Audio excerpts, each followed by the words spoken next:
Unaggro, Esper midrange, And we have Sultai midrange. Okay, so this is going to play a little differently from our last round. The Esper player was very clearly playing an Esper control deck. This one is definitely going to be more aggro focused. yeah, I'm actually excited to see how this one plays out. There's going to be a lot of creature combat happening this time around, so Yeah, very, very interested in that. yeah. So for those of you just tuning in now, you are watching the Harry Tarantula Challenge Series, StarCityGames.com Invitational Qualifier for February 16th, 2019. You can find the website at harryt.com and our web store at harryt.crystalcommerce.com for all of your Magic the Gathering and gaming-related needs. Okay, yeah, we are shuffling up and getting ready for the first game of round 6 of Swiss. Yep. This will be our final round, and then we will be cutting to top 8. And yeah, we are getting a full spectrum of deck representation today. Like we've had Is It Drake's. This is our third Sultai player, though. Yeah, Sultai seems to be a favorite. Yeah, we've also had mono white and mono blue aggro. Yep. And Esper. Yeah. 2 variants of Esper. Well, this would be The third variant, but a very different Esper compared to the Hero last. Hero Precinct 1. That's one of those cards that, I don't know, I guess a lot of people have been sleeping on, but it seems pretty strong. All you have to do is sit there and cast multicolored spells and you get lots of value for it, but Yeah. yeah, I guess we'll get a demonstration of the deck's power right now. He's also running a Deputy of Detention. Yeah, so Deputy of Detention is a D-sphere on a creature body, Yep. so obviously not as resilient as an actual D-sphere, War. but it'll get you that extra... Okay, yeah. So we're starting our game right now. Hollowed Fountain. Yeah. Tapped. So we've already got early mana dorks and shocklands. Okay, Yeah. so we go Breeding Pool into Wild Growth Walker. Yep. Alright, and now Thomas is going through his options in hand. He plays the Drowned Catacomb and decides to play Thought Erasure. And it looks like Lucas lays out his hand. We have Jadelight Ranger, Hydroid Crisis, and Vivian Reed. That's a tough one to... I mean, it looks like Jadelight Ranger would fuel the other two pretty hard. Yeah. But he does have the extra land in hand there. Yeah, but that would cap out his Crisis at 2, so... Which might just give him enough. I don't know. Like, he couldn't play Reed next turn. No, but... So, yeah, my recommendation would... No, you went for the Reed. Okay. Yeah. Yeah, fair enough. I mean, Jadelight Ranger is very strong, but I don't think it can carry a game by itself. Very, very... Could be also just based off of... Also, he surveilled Discovery and Dispersal into the graveyard. Here we go. And we get Ranger. Trigger 1, Wild Growth Walker. Is he going to put it in the bin? No, he just takes both counters for it. Yeah, and that boosts his... Other Walker. Yeah. And he swings in. This is kind Here of... comes a boatload of damage. Kind of tricky for Thomas to really gauge, I guess. Yeah. And Lucas is up to 26. Here comes another Drowned Catacomb. Thomas deciding. Yep, Detention. Deputy of Detention takes the Jadelight Ranger. But is this enough to stop Lucas's current momentum? Okay, so we've got Midnight Reaper on the board now. Midnight Reaper is a creature. When a non-token creature you control dies, it deals 1 damage to you and you draw a card. Not bad. I mean, if you're up against removal. Yeah, and it's just... It's a good way of fueling your own card draws. Yeah. I mean, as you can see, Sultai really enjoys drawing lots of cards. And playing lots of creatures. Yeah. Thomas takes another hit. Sets him down to... Yeah. It looks 7. like Lucas has a clear advantage here. Yeah. Not too sure what Thomas... And here comes the second deputy. Yeah. Takes out the Wild Growth Walker. Mm-hmm. Well, The yeah. Wild Growth Walkers. Yeah. As I said, D-Sphere on legs. Yeah. So, sort of... Getting a bit of pushback in there. Yeah. Try to close the lead there. Yeah, so... This And is... here we go. Hydroid Krasis for 4. That could be a problem. Yeah. And he's drawing 2 more cards off of it and swings in with Reaper. So, let's see how Thomas plays this out, because... It's looking pretty nasty. He is backed into a corner on the ropes at the moment. Yeah. Especially since he hasn't been hitting all the land drops that he wants. Yeah. So he goes for Seraph of the Scales. Solid Angel Beater. When she dies, she makes 2 spirit tokens with the Afterlife ability. Good chump blocker at the moment.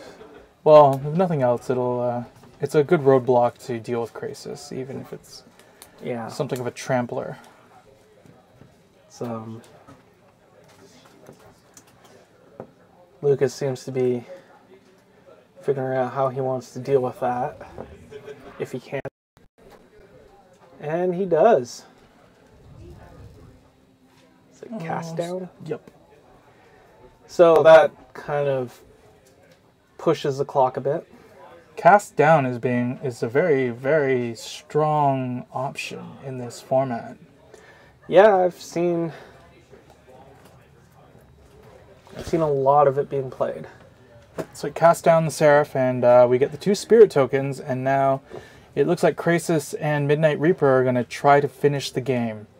That's the tricky part right now, because those spirits are only 1/1s. And Krasis is a trampler.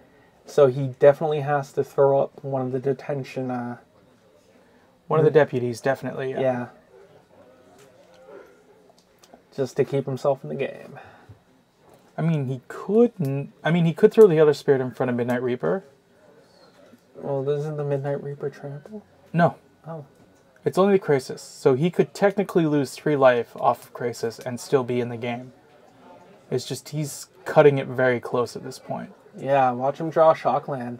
Like, this is like lifeline at this point. He is at 1. Unless he can effectively kill one of those creatures. Not even. Yeah, it looks like Lucas takes the first game. Yep, now we move to side. Yep. Just way too much pressure coming down early on there. I think the unfortunate thing was Thomas wasn't hitting any land drops. He capped out at 4 and he had a Teferi in hand. Yeah, but So that I don't know if Teferi could have saved him at that point. It would have helped. The -3 probably would have put that. It'll be Crisis interesting to see how game 2 shapes up at this point. Yeah, there's... I mean, my guess is he could move in Kaya's Wrath from the board. Possibly the Eldest Reborn.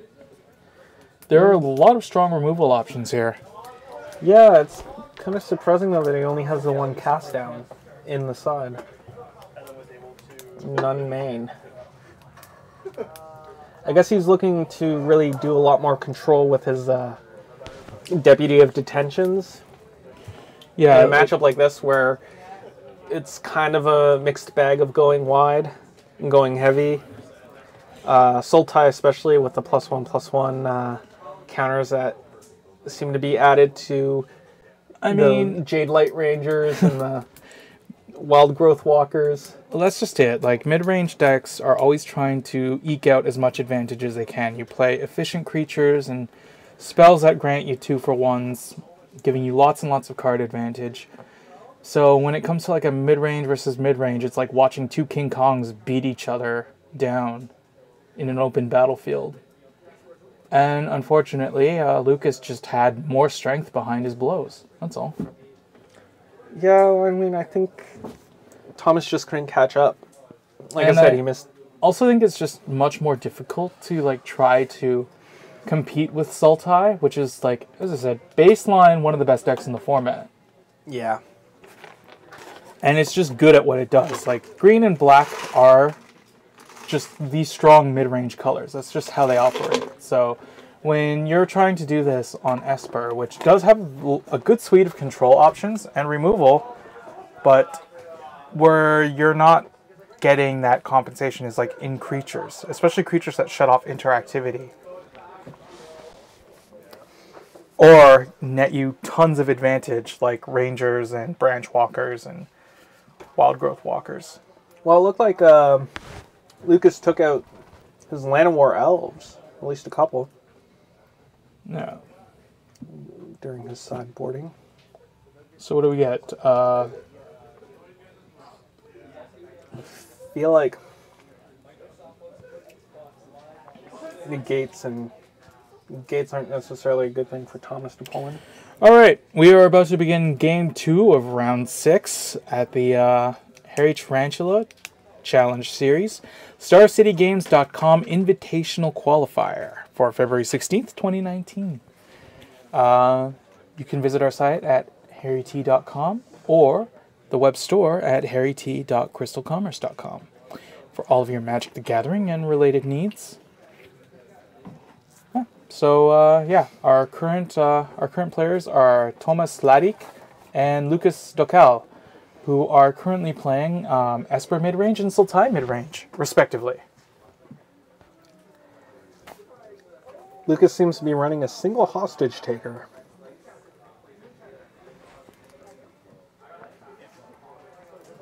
And a single Zagana. Well, Very, very much aggro-focused, I see, on Yeah. the side. More Lucas has built this deck to act as the beatdown in this matchup, and I don't know if Esper midrange is strong enough in the control side to be able to answer that.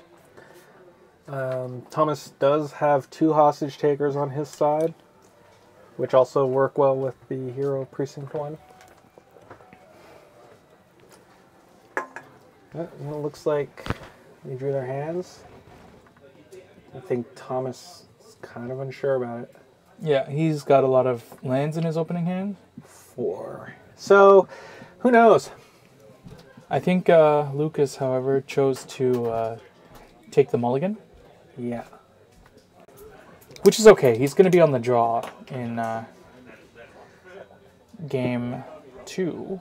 Yep, man. That one looks a little bit better. Yeah. So he decides to keeps. Does a scry. Yep. And we open with a Godless Shrine into Duress. That's a pretty good one. So yeah, we've got Contempt and a whole suite of creatures and lands. Yeah, so we have the Jade Light, the Merfolk. Branch Walker, Hydroid Krasis, and what was that last one there? Those are just 2 lands. Yeah. Memorial to Folly, and is it Memorial to Folly? Yes, it is. Yep. And Drowned Catacomb. So he enters Memorial to Folly tapped. It definitely looks like Thomas has the upper hand at this moment. Upper hand. Thought Erasure. Oh. So it looks like he's got some decisions to make here. Yeah, just goes for the Branch Walker. Just to really shut his opponent Let's out. see. Does he? He keeps it on top. Okay. This is seems like Thomas is actually doing better for himself this time. Yeah. Lucas really doesn't have a lot of options in his hand right now. Just kind of have to wait it out. I think this is the type of game Thomas was looking to play last round. Yeah. Just being able to curve out really cleanly between turns. Here we go, Thief of Sanity. There. That's a trickier one to answer because I don't think Thomas... Okay, we go Jade Light Ranger. This should be we get one Explorer, and what's he going to do with Vivian? Bins Vivian. All right. Gets the +1/+1 counter on Jade Light Ranger. Well, that was probably the smarter move, because that would mean Thomas, if he does swing in with the Thief of Insanity, he would... Thief of Sanity. Sorry, Thief of Sanity, he could pretty much take the Vivian out anyway. So... kind of left him cornered in that sense. Yeah, so... Alright, Thomas decides what card he is going to take.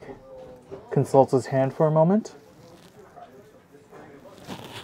I guess part of the problem is that Thomas has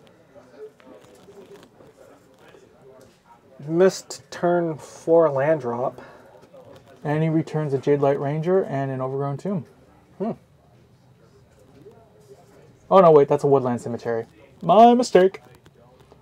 And it looks like he's going for another Thought Erasure. Wow.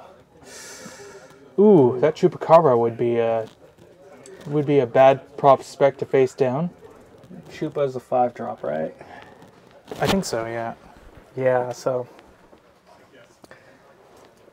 I feel like that probably would be the obvious choice right now, given how his given how his Thief of Sanity is very important to him, and he doesn't want to lose it. Yeah. So it looks like Lucas doesn't have a lot of options right now. Takes a swing. Oh, it's 4 mana. Oh, it's 4. So yeah, that would have been nasty. Yeah, that would have been... All right, and here comes Hydroid Krasis, drawing 1 card, gaining 1 life. Oh. Krasis is a flying trampler. Oh. That makes it a little bit trickier for Thomas. He can't quite swing in with his Thief currently. Oh, and it looks like he does some removal. What was that? Mortify? Yeah. Yeah, he just threw a Mortify out at Krasis and swings in, steals another card off the top. He bends the land and negate. Okay. So yeah, it looks like he's having a bit better of a time this time around. Yeah. Last game was kind of just eating up a ton of damage. Yeah, pretty quickly. This time around, the control, he has a bit better control of the situation. Yeah. So, yeah, just having a go at the opponent's hand with double Thought Erasure and the Duress right out the gate. Yeah, that really helped him out a lot, especially since Lucas kept what looked like a 4-land hand. Yeah. 3-land hand. But Lucas also mulled. Yeah. So he didn't really have a lot. Pressing the point on card advantage there was definitely to Thomas's benefit. Yeah. And he passes the turn.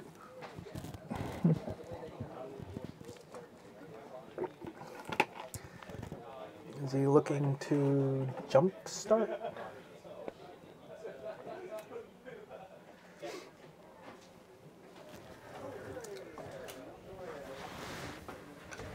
Right, Lucas is considering his options.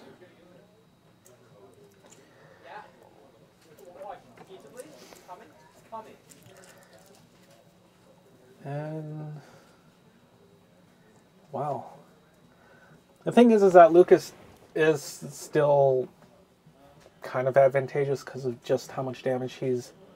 Yeah, that went south. Yeah. Almost immediately. He is ahead. Hoisted by one's own petard, being taken out by Cast Down from off the top of his own library. Here comes another Crisis for 3. That'll gain a life and draw a card. It's like keeping his head above water at this point. Well, I mean... It might be enough to roadblock Thief of Sanity, unless we get another removal spell out of that pile of stolen cards. It's really how Lucas decided to play his deck versus how Thomas is drawing, really. Yeah. The thing is, though, is that Lucas can't really be aggressive with that. Oh my goodness, that is Lyra Dawnbringer who has just entered the battlefield. Yep. That's going to be a problem. It's like Baneslayer on steroids. Thomas is running 2 of them in his deck. Yeah. That probably... Okay, Wild Growth Walker has entered as a response, but Lyra, being a large flying lifelinker, is probably going to take this game, actually. I think she's going to take the whole thing? Probably. Second Thief of Sanity. Okay, Yeah. It looks like Thomas is playing comeback now. Yeah. Thomas is only running two Lyra Dawnbringers. However, Lucas might have an added benefit if he can drop another of the Crisis. Because that means that his Wild Growth Walkers could also swing in. Unfortunately, with the lifelink right now... Oh! Ouch. Oh. It looks like Lucas has an answer. Wait a second. What?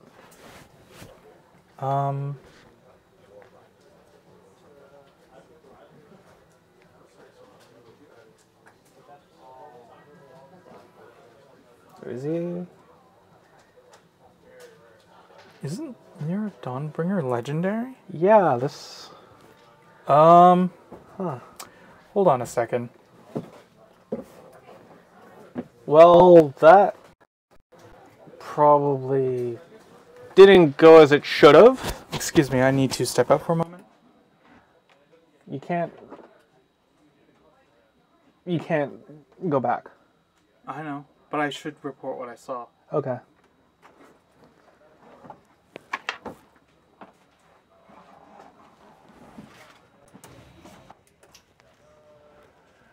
Anyway, that was kind of an interesting end to the game there.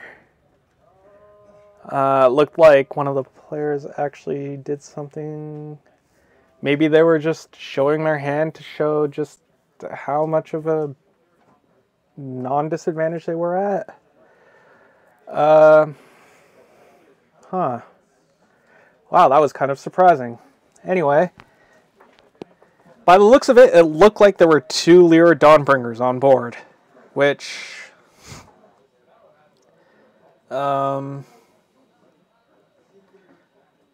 could have just been a swing, drop, block kind of thing.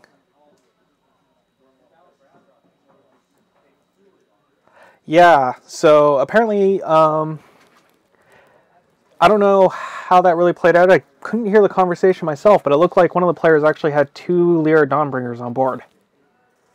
That's kind of a surprise move. My guess would be Damastaflex69 is correct with Lyra is legendary, and probably they could have been joking, yeah. I think they might have. Could have just been an instance of...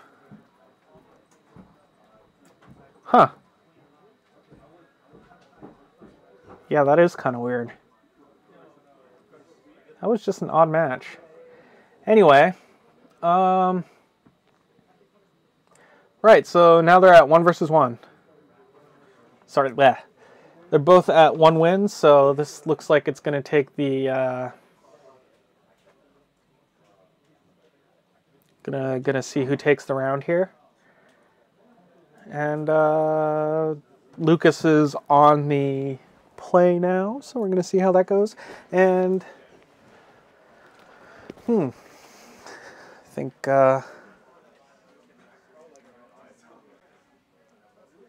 That was an odd sequence of events.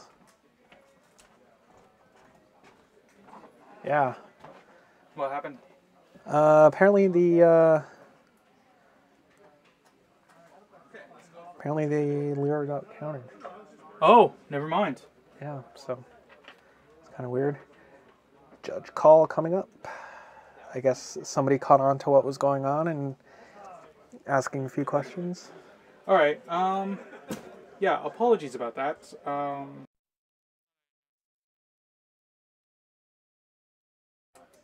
Apologies about that, but apparently I had noticed some discrepancies on the board. Yeah, so... As it's been pointed out, there was 2 Lyra Dawnbreakers just sort of floating about. It looks like one of them was countered. Yes. Can't really roll back the footage right now since we're live. My bad, guys. I guess the stream's going to... I guess the judge is going to look over the stream again. Yeah. Yeah, so that is the welding jar of my commentating career. Yeah. Anyway.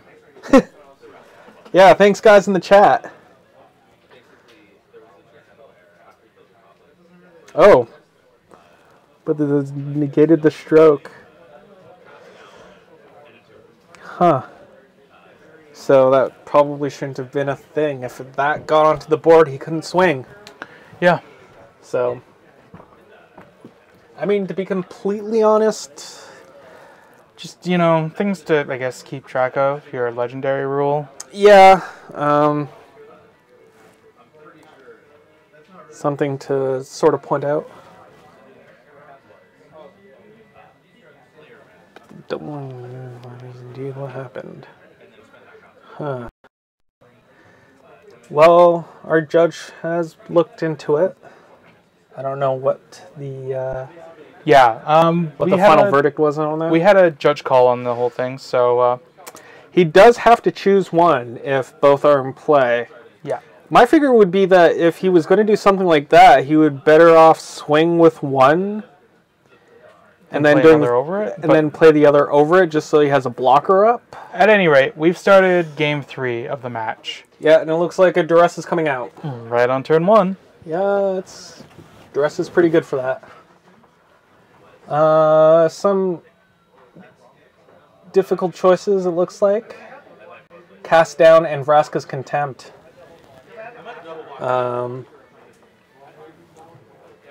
Probably would choose the cast down. Yeah. Because... yeah, Thomas was pretty much key to win there, so I don't think it was that problematic. It's just not the best kind of... Just things to remember. That's all. Anyway, as we see now, Thomas just duressed, and we saw Wild Growth Walker come into play. Yeah. So very early into game 3 of round 6. Round 6. Thomas decides to not play his land untapped, saving himself some little bit of damage there. So we've got Watery Grave and Godless Shrine on the battlefield entering. This is turn 3. Yep. Thomas doesn't have a turn 3 drop. That would be kind of sad. He has 24 lands in his deck. No, he's got the turn 3 drop. I guess it's a matter of deciding whether or not he should play something. And what are we getting after this? It just looks like lands and swinging. Yeah. Lucas seems to have Thomas on a 16-turn clock. So that's all fun. Mm-hmm. Let's see how Thomas handles this. He has 16 turns to not die or find an answer. Is Wild Growth Walker only 1 power? Yeah. Well, he's been taking 1 each turn. fair enough. Oh. Oh, Seraph of the Scales has entered the battlefield. There we go. Hit the lever. Looks like he found that Found that answer. Yep. So Lucas is going to have to come up with another wild growth walker if he wants to continue his I mean, he could 16-turn clock. He could just contempt it, which is what he did. And we're back to our 16-turn clock. 15-turn clock. Okay. Yeah. Yeah. This is what happens when you play mid-range against mid-range. All right, so for those of you just tuning in, we are on Game 3 of Round 6 of Swiss Constructed Standard for the Hairy Tarantula Challenge Series for the StarCityGames.com Invitational Qualifier for February 16th, 2019. As you can see in our Twitch channel, you can visit the website at harryt.com or the web store at harryt.crystalcommerce.com. Thank you to all of our Twitch viewers who have continued to support us throughout the history of our channel. Through our illustrious career as commentators. All 3 hours of it. Yep. No, we're closer to 5 hours now, actually. Yeah, it's been kind of a long day. Anyway, kind of a fun day. It's been we've really... got Jade Light Ranger on the battlefield. Gets the 2+1/+1 counters, which triggers 2+1/+1 for Wild Growth Walker. Yeah, so that 16-turn clock has turned into like a 3-turn clock. I have no idea why SCG is not streaming this.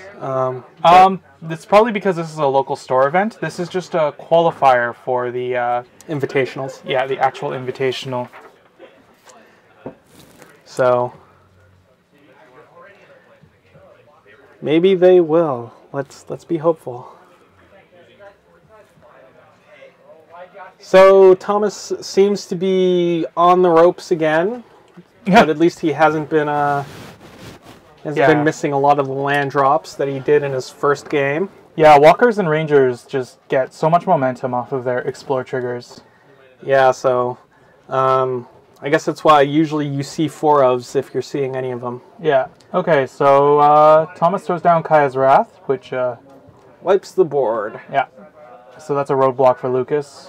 No doubt he'll probably be able to recover from this position. Just goes into Crisis for 3. Oh, that would have been funny with the... that would have been the silly. walker. Yeah, that would have been very silly. Yeah, I guess Thomas had no better time to do that than then with his Wrath. Yeah. I like how Vraska's Wrath and... You mean Vraska's Contempt? Sorry, Kaya's Wrath is quite the played card in this format. I mean, it's a Wrath. It's another Wrath. And it's a 4-cost Wrath at that. Just like the original. Yeah, no, it's because a lot of Wraths are usually 5-cost or more. Yeah. But, It's just, this is one of those cards in the format where it's like, it's just good. Yeah. Okay, we have the Basilica Bellhunt now entering the battlefield. So, is that a... That's an Orzhov Spirit. Is that a foil full art Zendikar land? That looks like a foil full art Zendikar land. Yeah, no, Thomas has been running them all day. Wow. I like the original Zendikar full arts, especially with the planes. They have a more muted kind of look to them. Mm-hmm. And Chupacabra just kills that Bellhunt. He could already do his 3 life gain, which was enough to pad Thomas out a bit longer against the Onslaught. Yeah, it looks like Lucas has been roughly equivalent to a 16-turn clock still. I suppose. I mean, when you count the roadblocks that tend to go up in the way. That's what I was doing. Okay, clink. Anyway. So, Thief of Insanity. Thief of Sanity. Stealing the wrong side. This is It's another roadblock for Crisis. Yeah. Seems like Thomas has a lot of answers to just throw up obstacles in the way of a proper aggro finish here. Lucas does have another Chupacabra in the deck, on top of all his other removal, if needed. Are we going to see it? We get another Crisis for 3? Yeah, that's... Okay, it's putting a lot of pressure on the board at the moment, but nothing's gone through and connected just yet. Well, the thing is that if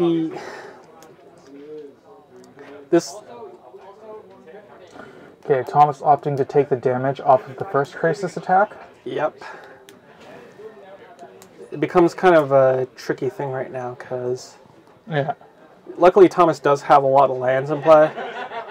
So he can afford to take a few cards from his opponent if need be. Mm-hmm. It's just... with another Crisis up, there's just no way he's going to get through and connect. Yeah. So we get... nope. Consecrate and Consume. And we get Consume. Alright, so he does actually take one of the Crises out. Mm-hmm. Forcing Lucas to sacrifice his creature. Lucas opting to sacrifice the tapped one. And Merfolk Branchwalker into Find Infinality. Yeah, so... that could be very, very annoying. Swings in with the Chupacabra. Yeah. That alone is enough to... yeah, he's got a lot of pressure on Thomas right now, especially since Thomas doesn't seem to have a lot of... Chupacabra is just chipping away at his life total. Well, Thomas doesn't have any cards. And that's, I think, part of... He's got one in hand, but we don't know what it is. Yeah. But at this point, he can't block, because then he loses his Thief. Yeah. So we've got Chupacabra and Branchwalker coming in. Thief of Sanity blocks Branchwalker? Yep. Yeah. Okay. And so we are... let's see here. You're right, this is a bad stream. He just said he didn't mean that. Oh, never mind. I'm misreading. Oh my god. I'm having a little bit too much fun with this right now. Yeah, unfortunately, Thomas is kind of stuck. I don't know where he's going to go from here. Yeah, we've got one Crisis at 3, and it's another Basilica Bellhaunt. So that's going to buy him a bit more time. Yeah. Mostly by forcing the discard. Yep. And, but Hostage Taker is still a factor. Yeah. Oh, okay. So, Deputy of Detention, D-spheres out Hydroid Crisis. The thing is if that's when you cast it. No, when the... yeah, so if the... Deputy leaves the battlefield, then Crisis will return, but because it wasn't cast, it would enter as a 0/0. Yeah. So it's effectively just killing it. Yeah. I was slightly mistaken. Deputy of Detention isn't a true copy of Detention Sphere, mostly because Detention Sphere was printed before they fixed O-ring effects. So functionally it's similar, but it's not technically identical. So you can't do any fancy timing tricks with it like you could with D-Sphere. Yeah. I mean, what we're seeing right now is... I'm surprised Lucas isn't actually playing his Hostage Taker. At the moment, it seems like too much of a trump card to just throw out. So we've got Vraska, Golgari Queen, enters the battlefield. There we go. Alright, so Planeswalkers are now part of the game. Yeah, I've been expecting at least one Teferi out of Thomas. We have seen it in his hand previously. He hasn't really had opportunity to play it because he's been... that game he was actually stifled out of lands. Not literally stifled as in the card, but just not drawing anything. Okay. But this time around it looks like... It looks like Lucas right now has a dangerous kind of inevitability with Vraska, being able to draw him extra cards. Yeah, so Thomas tries to take advantage of what he has right now and swings in at Vraska. Yeah, he's trying to make the most of his board, mostly because if he doesn't start attacking now, he's going to just be forever on the back foot. Wow. It's another Crisis. This one for 5. Yeah, and he also gets a 2 draws, 2 life. Yep. That's He's already sitting at a 3-to-1 life ratio against his opponent. Yeah, so at this point in time, I think Thomas is... If Thomas can't really answer what's going on, and by the looks of it, he can't, his only advantage by winning is probably going to be something like Teferi, because he doesn't have a lot of creatures that can deal enough damage. Yeah, it looks like he's in an awkward position now because he's going to have to commit all of his forces to attacking Vraska, and if he does, then he's inevitably going to lose something as a result. Well, so looking at his hand, he seems to be holding on to 2 lands. Yeah, so he doesn't have any answers at the moment. He's on the ropes, and there is a hostage taker. Yeah, I mean, it's... And to be expected, the hostage taker took a hostage. Yeah. So it looks like, the board is overwhelmingly in Lucas's favor now. Yeah. Pretty certain it had a lot to do with the fact that he couldn't really keep up with the few creatures that he did have. Yeah. And with that, he just finishes off the Deputy of Detention, and he's got Crisis, Taker, and Vraska on the field. Yeah, so... Let's see, what do we get? Thought Erasure. Negate. I was expecting to see that. Yep. All right, and Thomas concedes the game. Lucas takes it 2-1. Yeah. So that is our 6th and final round of Swiss. We will be cutting to top 8 for the next rounds. Yeah. For those of you just tuning in, or those of you who have been watching for some time, you are currently watching the Harry Tarantula Challenge Series for the StarCityGames.com Invitational Qualifier for February 16th, 2019. You can visit the website at harryt.com or the web store at harryt.crystalcommerce.com. My brother Neil and I are doing the commentary, and it's been a very interesting day. We've seen lots of exciting and diverse matchups. Yeah, I think, surprisingly though, that was one of the few rounds that we saw that actually went to 3 games. I think the previous one did too. Yeah, but that's still a good, 66% of them not. Oh yeah, I know. So it was kind of interesting to see that fairly violent shift in the shift in momentum going back and forth between the players. Yeah, this round especially. Yeah. With the Lyra Dawnbreakers and how awkward that turned out. Yeah. So at this point, it's been kind of an interesting thing. We've seen a lot of games sort of run out really quickly. This one finished up pretty late, so we don't expect to wait around too long for our top 8 matchups soon. Right now we have about 5 minutes left on the clock. 5 minutes left on the clock, and then we're going to have our feature round for the top 8. All right, we will return shortly.